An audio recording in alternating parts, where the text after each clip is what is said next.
저희 2부의 첫 순서로 이제 소개해 드릴 분은요. 서울대학교 병원 또 의생명연구원의 박건우 연구 교수님께서 자살 초과 사망에 대한 미디어의 영향이라는 주제로 발표를 해 주실 예정입니다. 큰 박수 부탁드리면서요. 교수님 자리에 모시도록 하겠습니다.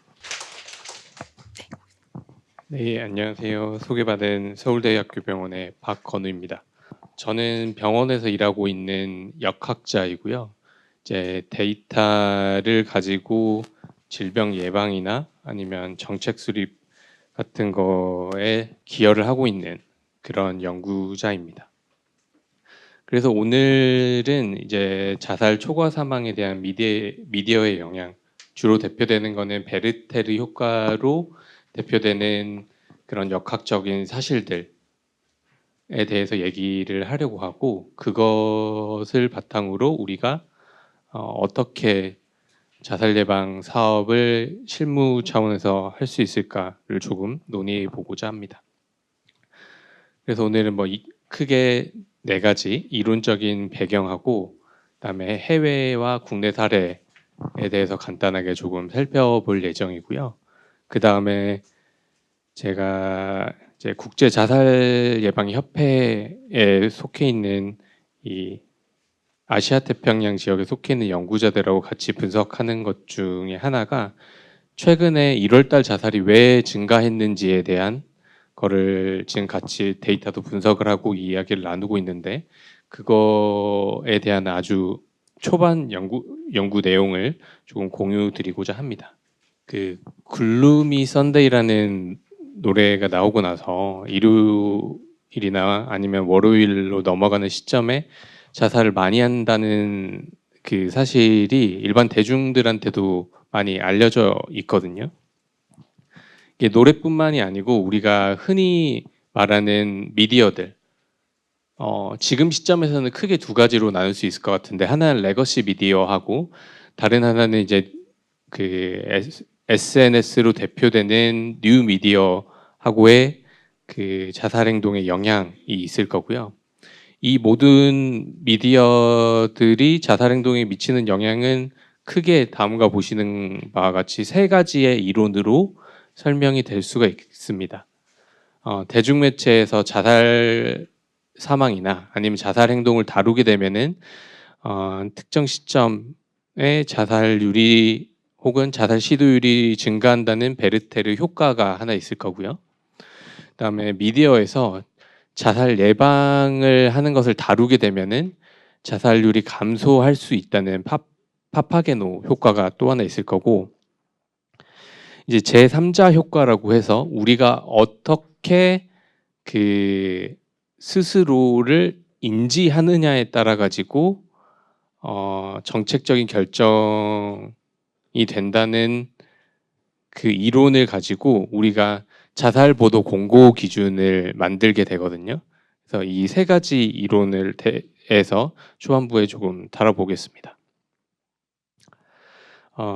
이 베르테르 이펙트라고 하는 거는 다들 아시겠지만은 젊은 베르테르의 스품을 읽고 독일에 있는 청년들이 많이 따라서 자살을 한 이후에 이름이 붙여졌는데, 데이비 필립스라는 사회학자가 1974년에 미국과 그다음에 영국에서 자살 보도 직후에 자살 사망이 늘어난다는 것을 발견을 하고 논문으로 발표를 하면서 처음 이게 베르테르 효과라는 게 이름이 붙여진 거거든요. 근데 이 논문이 사회학 논문임에도 불구하고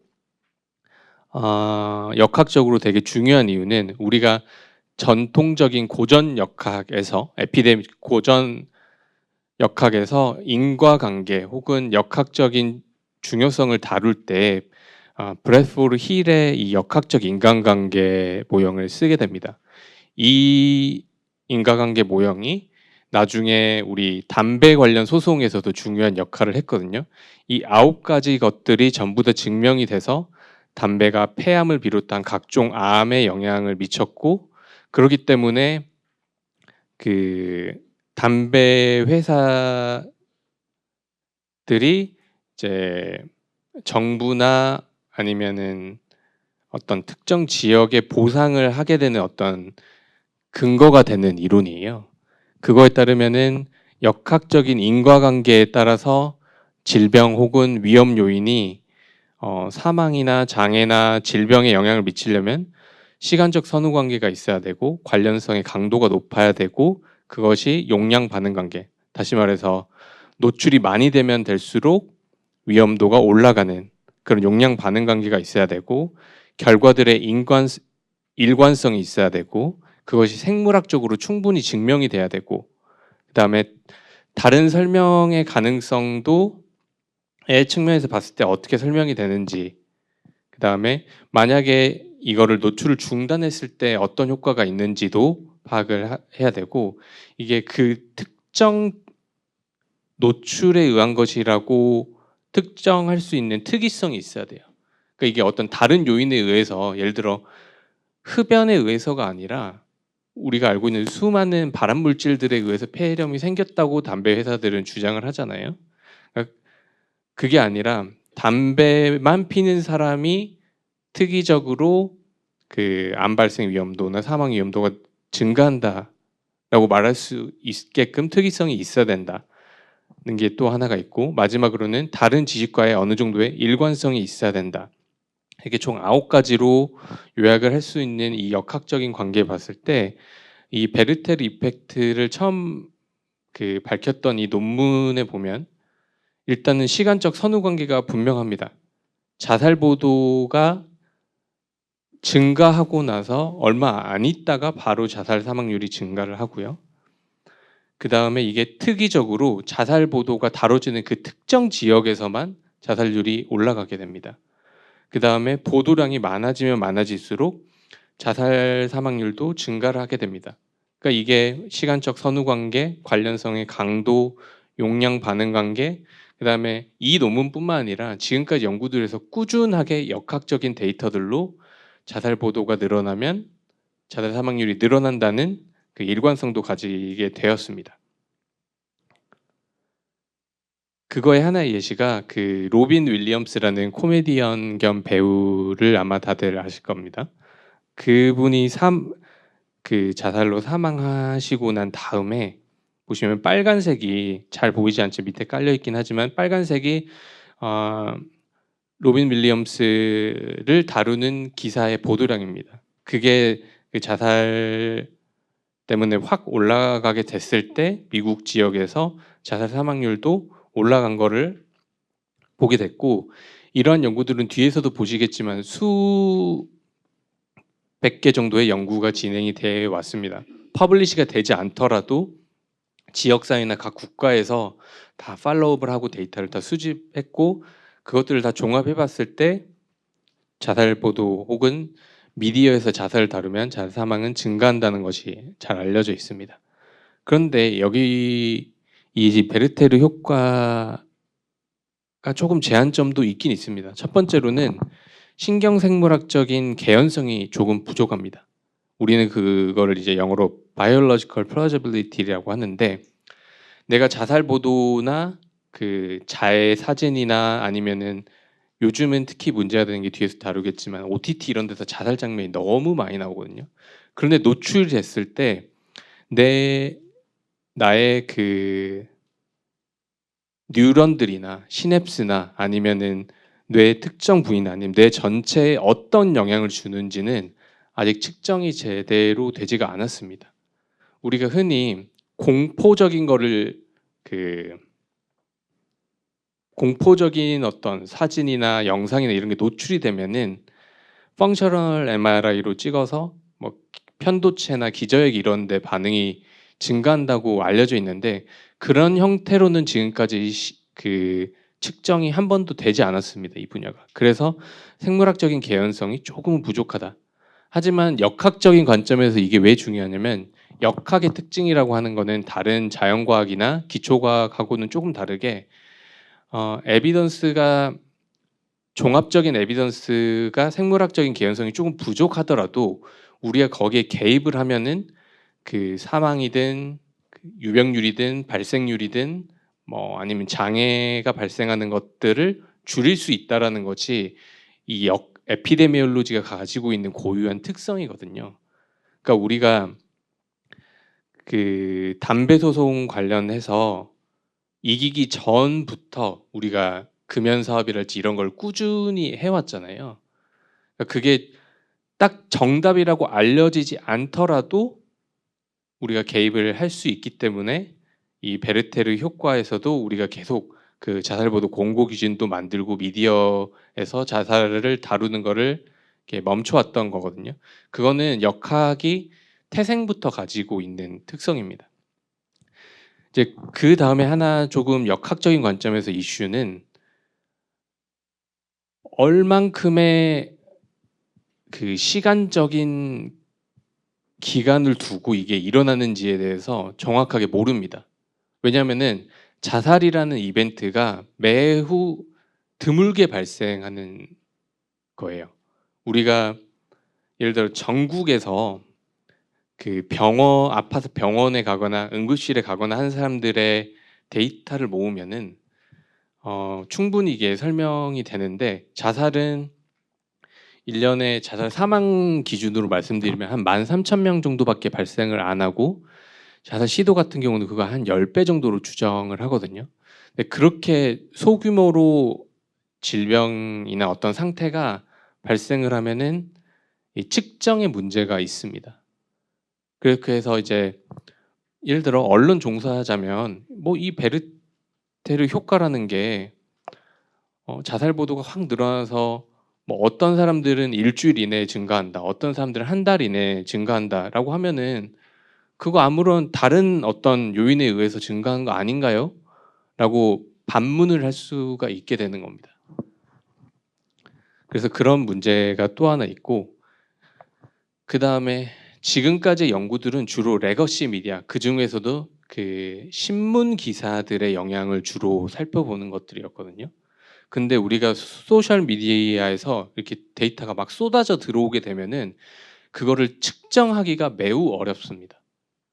그렇게 해서 노출을 이제 그 소셜 미디어 시대에는 제대로 측정을 할 수가 없다 보니까 이 소셜 미디어 시대에는 과연 베르테르 효과가 정말 여전히 역학적이든 아니면은 신경생물학적인 레벨에서든 영향을 미치는가에 대한 비판이 존재하는 것이 사실입니다.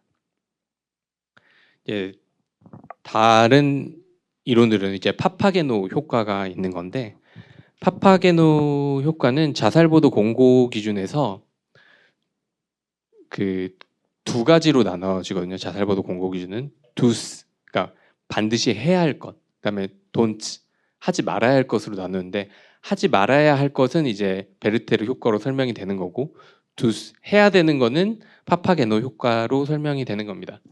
그 모차르트 오페라 중에 마술피리라는 작품이 있는데 거기서 파파게노가 파파게나라는 여주인공과 헤어져서 자살을 그 마음 먹습니다. 근데 그때 요정들이 와서 파파게노를 이제 뭐라고 할까 행복하게 해주고 자살 생각을 안 하게끔 하는 걸로부터 이 이론 혹은 효과가 이름 붙여졌는데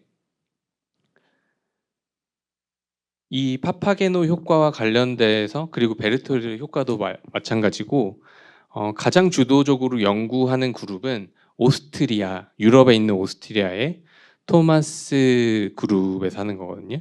지금 국제자살예방협회의 그 부회장이기도 한 토마스 그룹이 이를 주도하고 있는데 이 논문의 내용을 조금 더 자세하게 살펴보면은 이 연구팀의 연구에 의하면은 자살보도 기사량 자체는 적어도 오스트리아 내에서는 자살 사망률과 연관성이 없었습니다. 근데 이거는 베르테르 효과에서 유명인의 자살 보도량하고는 조금 그 차이를 두고 보셔야 되는 게 어찌 됐건 자살과 관련된 자살 사망뿐만 아니라 자살 행동, 생각, 그다음에 자살 예방에 관한 모든 기사들을 종합해 봤을 때 그 왼쪽 그래프에서 오른쪽이 자살 보도량이고 왼쪽이 이제 자살률이거든요. 그 자살 관련 보도가 증가하더라도 자살률은 그게 크게 증가하지가 않습니다. 그런데 반복적인 자살 보도는 자살 사망률을 증가시킨다고 우리가 그 오스트리아 그룹에서 발견을 했고, 자살 보도 중에서도 자살 생각에 초점을 맞추는 기사가 자살 생각에 초점을 맞추는 기사가 근데 오히려 자살 사망률을 감소시킨다는 겁니다. 사망에 관련된 기사는 반복적인 사망에 관련된 보도는 자살 사망률을 증가시키는데 자살 생각을 기사에서 다루게 되면 이상하게 자살 사망률을 감소시키더라. 근데 이건 어찌됐건 연구를 위해서 코딩을 한 거고 그 맥락은 파악하지 않았기 때문에 이제 뒤에서 어떤 맥락에서 그게 다뤄지면 감소시키는지에 대해서 말씀을 드리겠습니다. 그다음에 재밌었던 거는 자살 연구에 대해서 보고를 하면은 자살 사망률이 증가를 했고, 그다음에 자살 사망 방법 중에 오스트리아의 경우는 투신을 보고하면은 자살 사망률이 증가한다는 것이 밝혀졌습니다. 그다음에 또 하나 재밌었던 거는 이 자살 관련 역학 지표, 그다음에 전문가의 의견을 보도할 때도 일부 자살 사망률이 늘어난다는 것이 밝혀지기도 했고, 그다음에 일반적인 자살에 대한 대중인식을 보도하는 경우에도 자살 사망률이 가장 높았습니다. 제가 연구를 위해서 꾸준하게 뭐 극단적인 선택, 자살 뭐 이런 것들을 지속적으로 데이터를 모으고 있는데 우리나라는 뭐 연구가 하나 나오거나 아니면 뭐 조례를 개정하거나 새로운 어떤 자살 예방 사업을 하면은 보도 자료를 배포하고 기자분들이 그거에 기반을 해가지고 보도를 엄청나게 많이 하게 됩니다. 근데 토마스 연구팀의 연구에 의하면은 그런 보도를 할 때 정말 주의를 해야 된다는 거예요.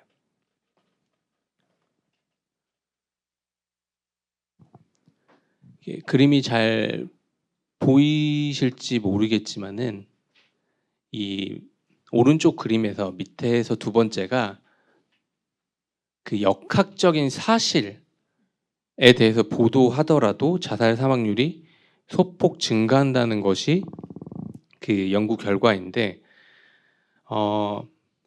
서울시에서도 그렇고 아니면은 각 지자체에서도 그 10월, 11월이 되면은 자살 사망률이나 아니면 지역사회 건강조사에 기반해가지고 정신건강이나 자살 사망 혹은 자살 행동 관련된 지표들을 이렇게 보도자료의 형태든 이렇게 내보낼 때가 있잖아요. 그런 거는 조금 주의해야 되지 않나 라는 생각이 들고요. 그다음에 반복적으로 나오는 그 맥락 중에 그 가운데서 조금 왼쪽에 보시면은 그 이 연구팀에서 밝혀낸 것 중에 하나가 보호 요인들에 대한 것이거든요. 그 중에 하나가 이 굵은 점선으로 나온 거를 보시면은 그게 전문가의 의견을 자살 보도로 내는 경우에 자살에 관한 미신 혹은 대중들의 인식을 깨기 위해서 우리가 자살 보도를 하는 경우가 있는데 오히려 그것이 그 대중의 인식을 조금 악화시킬 때도 있다라는 것을 발표를 했습니다.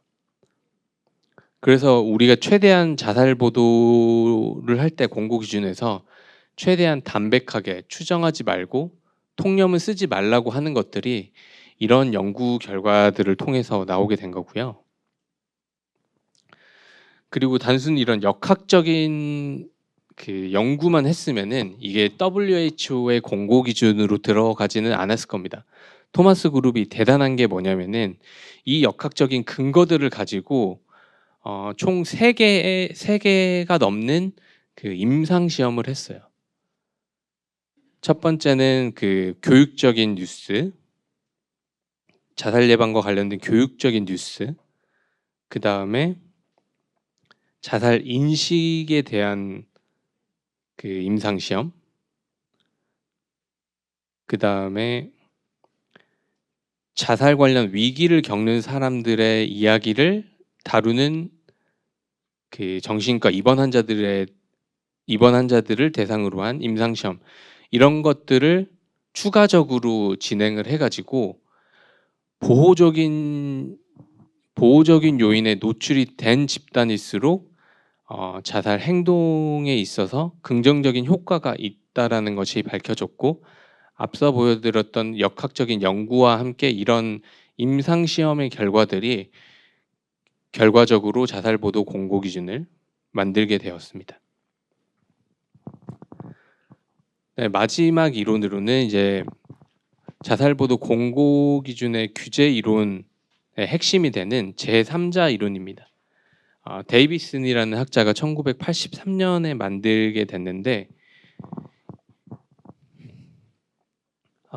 요약을 하면은 나 자신을 인식을 할 때요, 다른 사람보다 내가 어떤 인지적인 측면에서 더 우월하다고 느낀다라는 것이 이 핵심입니다. 실제로는 내가 그렇지 않더라도 나는 다른 사람들보다 인지적인 측면에서 우월하기 때문에 다른 사람들은 어떤 개입이든 정책이든 이런 거를 통해서 조금 더 인지적으로 규제를 받아도 된다는 것이 이 이론의 핵심이거든요. 이제 국내에서 진행된 한 연구인데 아마 유현재 교수님은 많이 들어보셨을 수도 있습니다. 이 자살보도 관련돼서 국내에서 가장 활발하게 연구하시는 분 중 한 분인데, 보시면은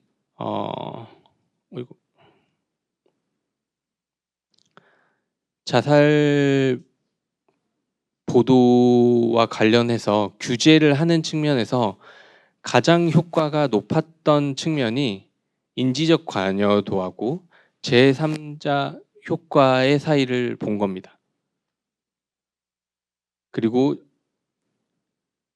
그것이 다른 요인들보다는 영향이 다른 요인들에 비해서 가장 영향이 컸다라는 것이 핵심이고, 이 제3자 이론을 바탕으로 해서 우리가 총 5개씩의 해야 될 것, 말아야 될 것을 했는데, WHO에서 이 공고 기준을 만든 이후에도 계속 그 연구들이 진행이 되고 있기 때문에 이 부분은 업데이트가 되고 있고 각 나라에 맞춰서 조금씩 수정이 되고 있습니다. 그럼 이제 주요 국가들과 관련해서 이제 자살 미디어의 영향에 대해서 조금 더 역학적인 데이터들을 살펴보겠습니다. 홍콩의 경우에 그 레슬리 청이라는 이제 대중 가수가 2003년도 4월 1일 날 자살을 했는데, 이게 아마 그의 장례식이나 이런 것들이 미디어에서 엄청 다뤄지게 됐고, 그때 보시면은 4월 달에 자살이 엄청 증가한 걸 보실 수가 있죠. 이게 아마 한국 이름은 장국영인 것 같긴 한데, 그다음에 이거는 어떻게 다른 요인을 분석하거나 그 인구 집단을 다르게 해보더라도 똑같이 증가했다라는 것이 밝혀졌고요.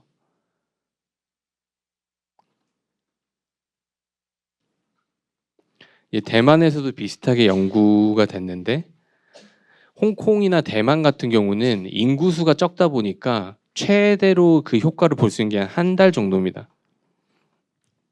여기서도 니라는 유명한 남자 텔레비전 탤런트죠, 우리나라로 말하면 탤런트가 목매고 자살을 한 이후에 그 보도량이 증가를 했고, 그로 인해서 5월달에 자살 사망이 증가했다라는 보고가 관찰이 됐습니다. 일본은 그 인구 규모가 조금 되기 때문에 하루 단위로 분석을 최초로 시작을 했어요.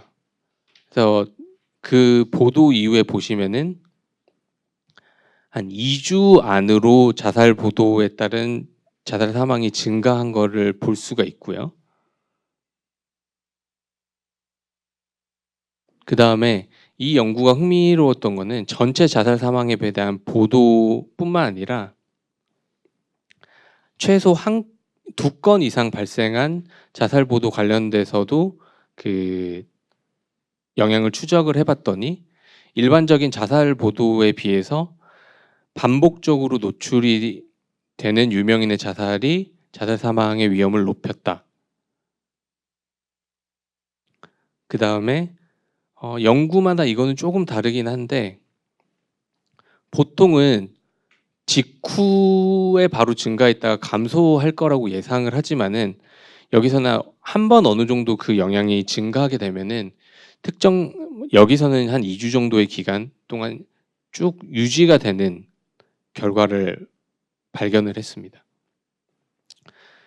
그다음에 토마스 그룹에서 이런 동아시아 국가들, 그다음에 미국이나 유럽에서 진행된 연구들을 다 종합해가지고 봤을 때 한 0.26% 정도 자살 보도가 유명인의 자살 보도가 자살 사망을 증가시킨다는 것을 발견을 했고요. 그다음에 다른 이제 메타 분석 연구에서 보면은 한 1.13배 정도 유명인의 자살이 자살 사망의 위험을 높인다라고 밝혀냈습니다. 근데 이게 유명인이라는 어떤 워딩이 조금 애매하잖아요.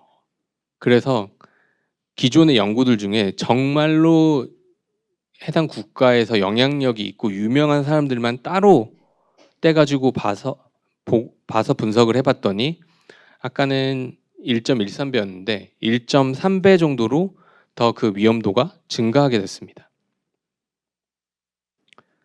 근데 반면에 그럼 일반적인 자살 보도는 어떠냐?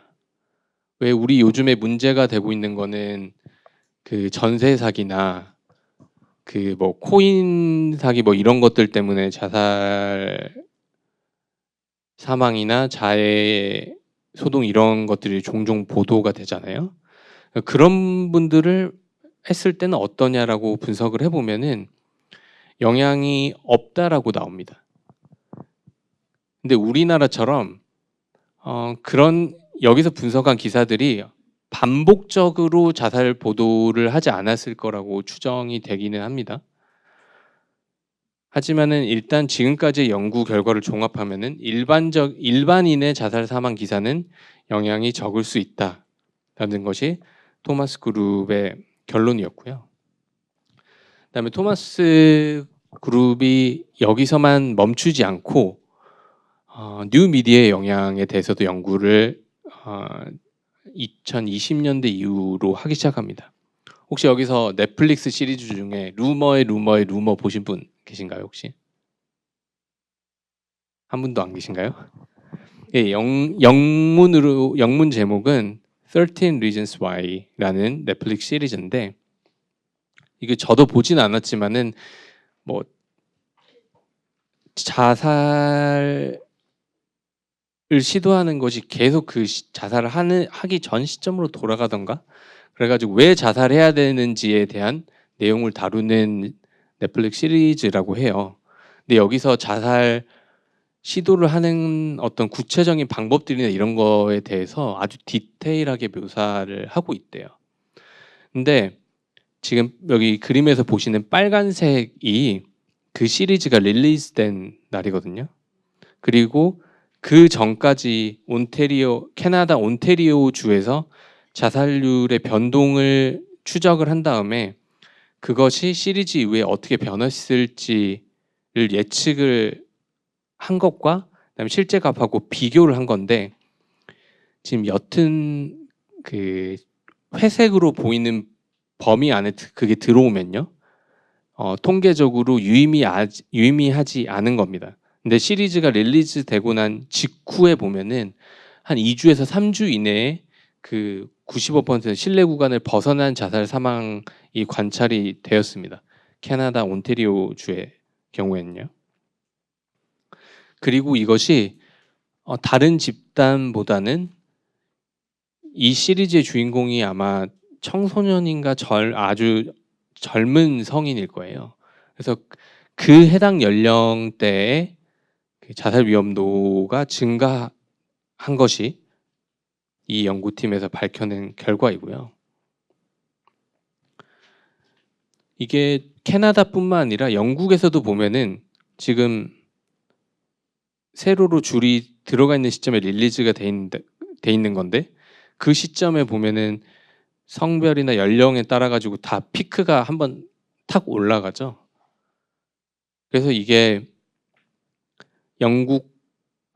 미국하고 캐나다에서 문제가 돼서 국제적으로도 관심을 되게 많이 받았던 이슈입니다. 근데 이게 비단 그 영국과 미국뿐만이 아니고 우리나라에서도 스카이캐슬 때부터 시작을 해가지고 자살에 대한 묘사가 엄청 많아졌어요. 특히 OTT에서. 거기서도 뭐 방송통신위원회의 심의를 받는다라고는 하는데 왜 그런지는 모르겠지만은 아무래도 자극적인 것이 더 많이 팔리니까 그러겠죠. 그러니까 그 부분에 대해서는 조금 더 우리가 조금 주의를 해야 되지 않을까라는 생각이 들고요. 그다음에 토마스의 그룹에서 조금 더 흥미롭게 진행했던 연구 중에 하나는 그 미국의 한 그 힙합 가수가 우리나라로 따지면은 생명의 전화의 번호로 시작을 하는 노래를 만들었어요. 그리고 그게 그 노래의 제목이고 보시면은 처음에 화살표 왼쪽부터 처음에 화살표 나올 때 노래를 발표했고 두 번째 화살표에서 뮤직비디오를 릴리즈했고 그게 MTV 시상식에서 공연이 됩니다. 그 노래가. 그렇게 했더니 기존의 생명의 전화에 전하는 양에 비해서 그 미국 기준으로 약 10,000건 정도의 초과 전화가 왔다고 해요. 생명의 전화. 그리고 그 시기에 자살 사망률은 혹은 자해에 관련된 행동은 감소를 했고. 그러니까 앞에서는 지금 계속 베르테르 효과를 봤는데 그럼 우리가 이거를 어떻게 예방의 측면에서 접근을 해봤을까 했을 때 좀 영향력이 있는 사람이 노래를 발표하고 대중의 관심을 얻게 되면 그것이 예방의 효과도 있다라는 거를 밝혀낸 첫 번째 논문이거든요. 일종의 사회 실험인 거죠, 이게. 근데 우리나라는 이러한 사회 실험이든 정책이든 개입이든 이런 게 한 번도 돼 보지가 않아서 이와 관련된 정보가 없긴 하지만은 아주 흥미로운 연구였고 그다음에 국내 자살에 대해서 한번 살펴보겠습니다.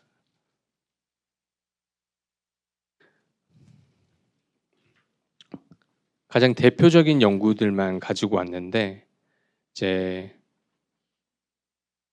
국내 연구들과 관련해서 조금 슬픈 사실은 뭐냐면은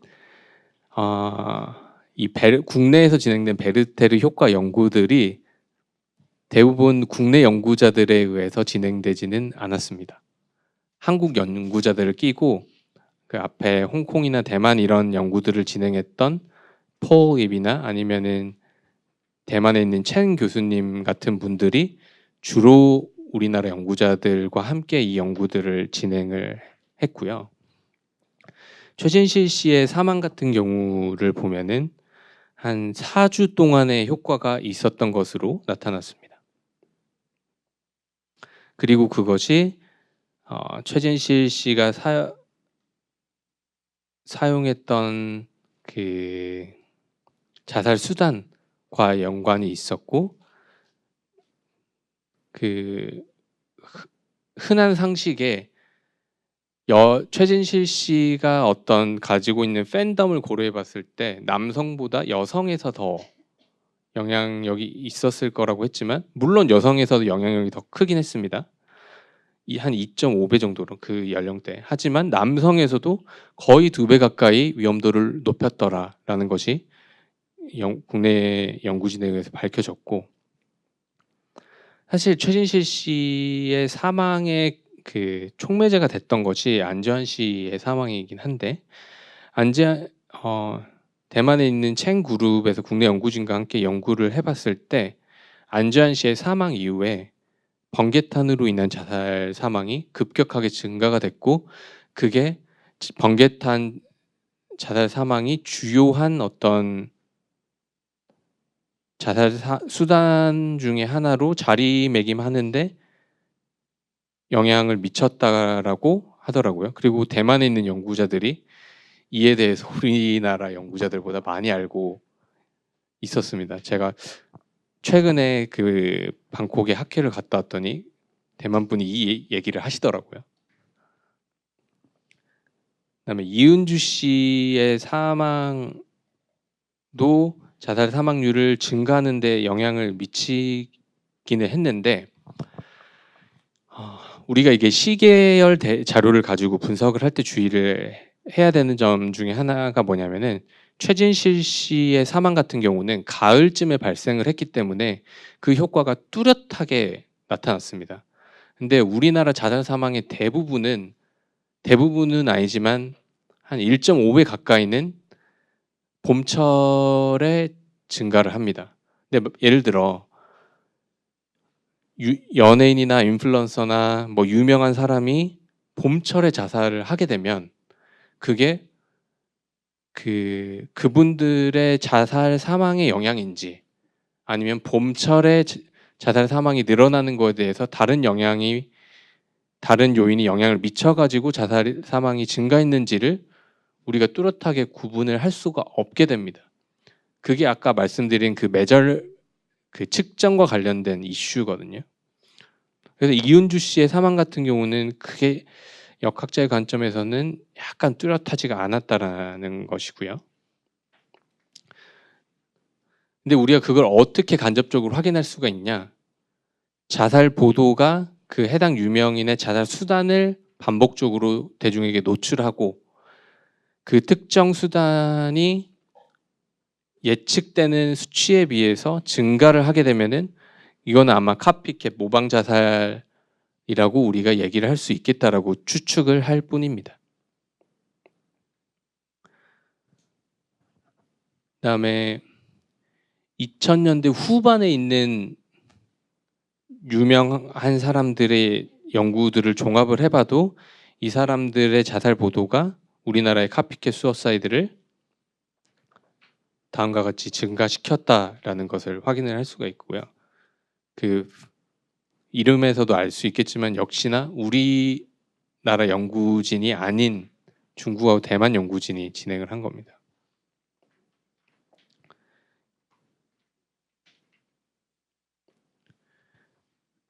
이게 보시면은 이 연구에서 우리가 핵심적인 그러니까 어떤 힌트를 얻을 수가 있는데, 자살 수단이 동일하고 돌아가신 그 분들의 연령대가 비슷하거나 성별이 비슷하면 카피캣 수어사이드일 가능성이 높다라는 것이 우리가 알아낸 사실이고요.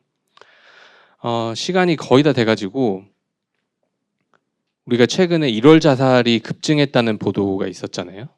저도 데이터를 계속 보고 있는데, 제가 지금 분석한 바에 따르면은 1월 달에 자살은 특히 남성에서 300명 이상 초과 사망이 발생을 했는데, 여성의 경우에는 한 70명 정도 초과 사망이 발생을 했고, 남성의 경우에는 한 300명 정도의 초과 사망이 발생을 했는데, 그거에 대한 원인으로는 아마도 이성균 씨의 사망 보도가 그 1월 달에 갑자기 증가했기 때문에인 것 같아요.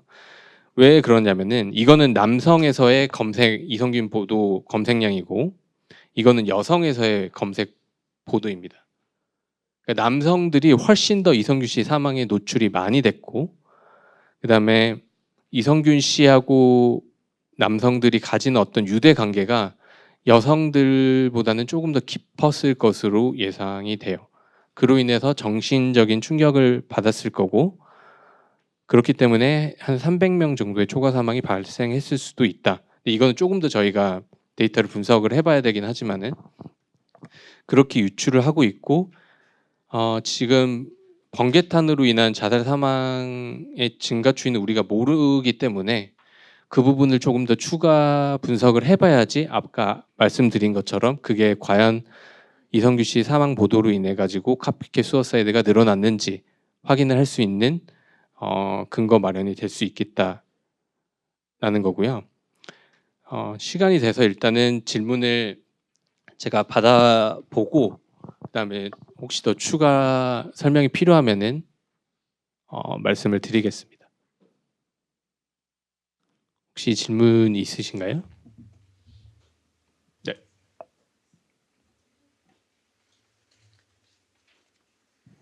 감사드립니다. 사실 말씀해주신 미디어와 자살 관련된 거랑 조금 거리가 있긴 한데 제가 관련된 거에 대한 프로젝트에 대해서 얻을 수 있는 자료가 굉장히 한정적이라서 아무래도 데이터 관련 업무를 연구를 하고 계시니까 질문을 드리겠습니다. 우선 오피스 상권에서 이루어지는 자살도 빈번하게 적지 않다고 알고 있는데 그러한 광경을 목격했을 때 그 관련 오피스 상권이라던가 혹은 회사나 그 관련 조직 구성원에 대해서도 어떠한 영향이 있는지라던가 그러한 관련 조사나 데이터를 얻을 수 있는 공간이 있는지 질문드립니다.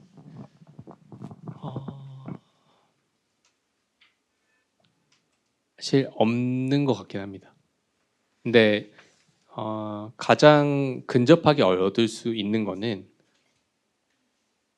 특히 오피스 지역에서는 투신으로 인한 자살 사망이 많다 보니까 투신으로 인한 그 경찰이나 소방에서의 출동 자료 같은 거를 수집을 할 수가 있을 것 같고 그거 아마 그 GPS 데이터를 다 가지고는 있습니다. 경찰이든 소방이든. 근데 그거를 대중이든 연구자들한테 공개하는지는 또 다른 차원이긴 하지만 그렇게 해서 하면은 GPS 데이터를 기반으로 해서 핫스팟을 찾아낼 수가 있을 것 같고요.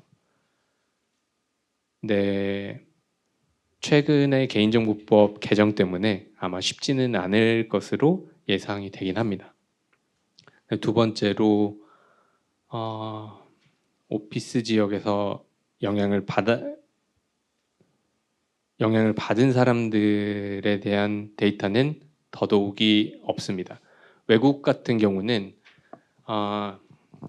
오스트레일리아의 라이프웍스라는 그 회사가 있는데 거기서는 학교, 조직, 직장에서의 자살 예방 프로그램을 진행하는 그 딜리버드를 교육하는 회사거든요. 거기서는 제가 꾸준하게 교육을 하면서 그 집단이든 개인 상담을 통해 가지고 데이터를 모은다고는 거기 일하시는 분하고 얘기를 통해서 듣기는 했는데 한국에도 그분들이 활동을 한다고 하지만은 국내에서 진행되는 거는 못 들어봤고 그리고 학교와는 다르게 직장에서는 자살 사망이나 자살 시도 사건이 발생을 하면은 사실 조금 쉬쉬하는 경향이 있어서 데이터를 모으기가 힘든데 그거는 적어도 광역이나 중앙 자살 예방 센터 차원에서는 직장에서의 포스트 벤션은 조금 해야 되지 않을까. 특히 대기업에서는 의무적으로 해야 되지 않을까라는 개인적인 생각은 갖고 있습니다. 네, 또 다른. 여기 앞에.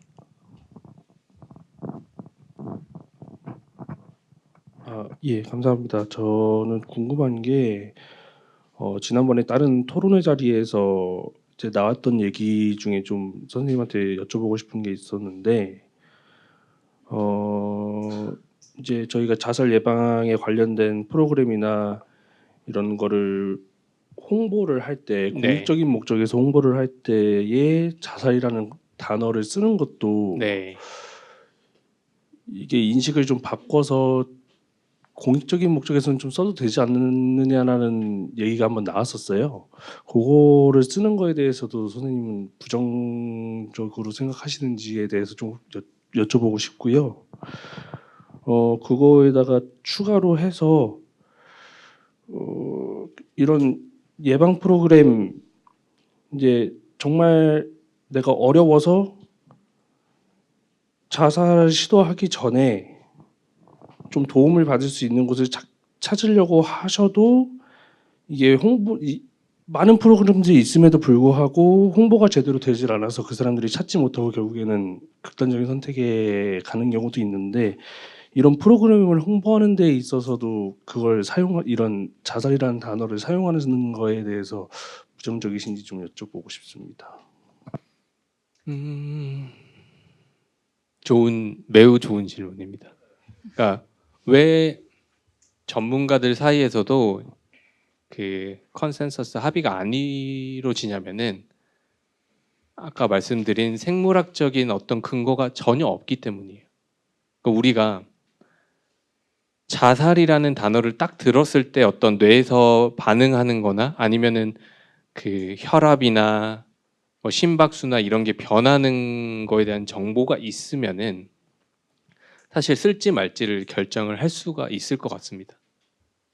근데 일단 우리나라에서는 WHO에서 가이드라인을 만들었으니까 복지부랑 이제 중앙에서 공고 기준을 만들었고 거기서 제목에 자살 쓰지 마라고 하니까 그거에 대한 반대급부로 극단적인 선택이라는 아주 이상한 용어가 만들어지게 됐습니다. 근데 저는 개인적으로 극단적인 선택을 쓰지는 않아야 된다고 생각을 합니다.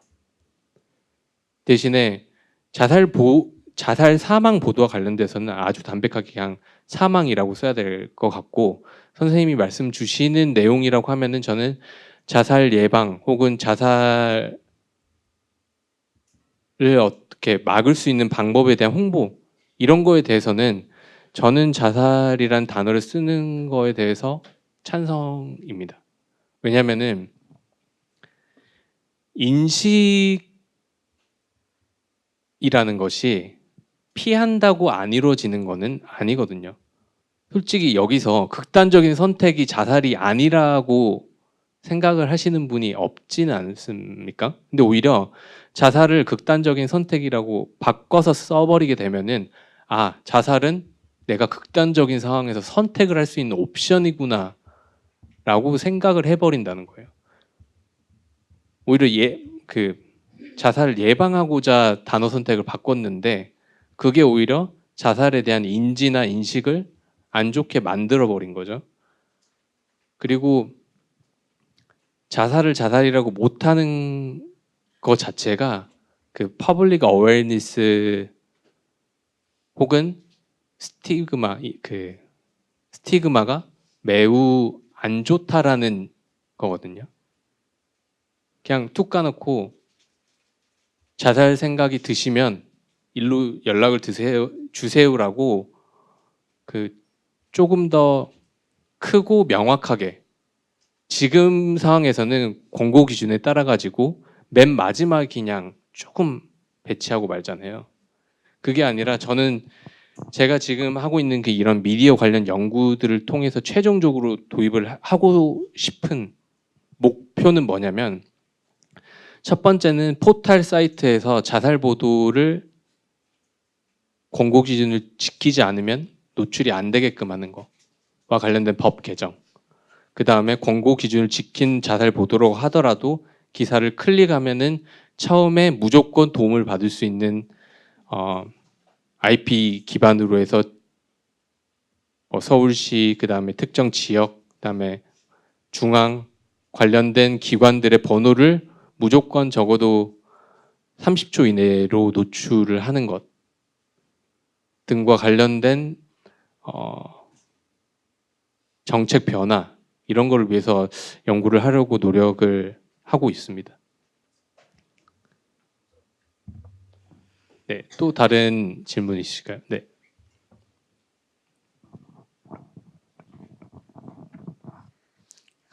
좋은 강의 먼저 감사합니다.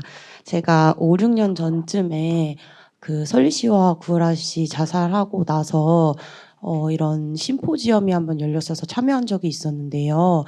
그때도 이제 심포지엄에서 가장 그 주제로 나왔던 이야기가 대중매체에서는 이런 자살에 대한 반복적인 보도를 하지 말아야 한다가 주였는데요.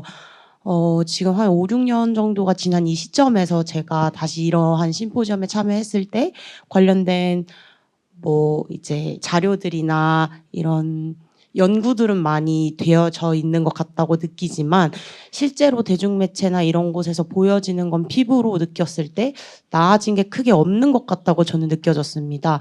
그래서 혹시 그 보시기에는 실제 5, 6년 전에 비해서 지금 우리의 대중매체에서 자살에 대해서 보고하고 보도되는 게 많이 나아졌는가가 궁금합니다. 데이터상으로는 나아졌습니다. 데이터상으로는 나아졌지만은 우리가 지금 뉴스를 소비하는 어떤 행태가 pay for view 형식이잖아요. 그렇게 되면 한 번 뭔가 기준선이 무너지기 시작을 하면 그 뒤에 따라오는 그 pay for view로 장사하는 업체들은 그냥 우르르 따라오게 됩니다. 그게 가장 극단적으로 나타난 게 이성균 씨의 사망 보도였고, 그렇기 때문에